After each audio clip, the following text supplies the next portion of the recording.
Hosea chapter 14 is a very important and interesting and really fun chapter about the end times. And in Hosea chapter 14, the prophet Hosea calls the nation of Israel to return to the Lord.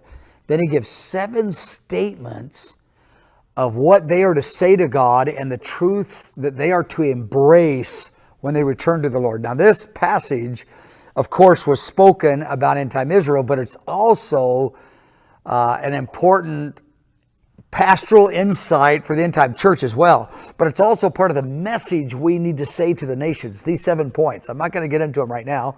Then he goes on and gives about 15 or 20, I haven't counted, descriptions, very different descriptions of different facets of the glory of God that's going to be released in the midst of God's people in the end times.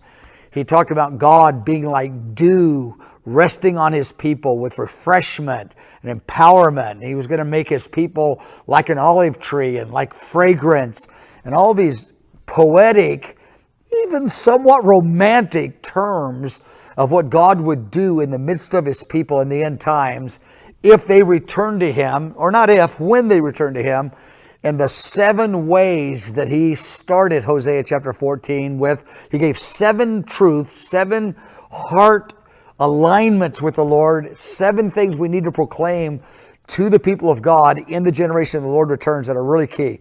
So Hosea chapter 14, I mean, it's poetic, but it's moving. It's God's emotions come out in this chapter in a way it normally doesn't come out in many end time chapters, because, of course, Hosea is the prophet who revealed the bridegroom God in chapter 2, but here in chapter 14, he unpacks the implications of it. I mean, I just so enjoyed studying, preaching, talking about Hosea chapter 14, and I highly recommend it.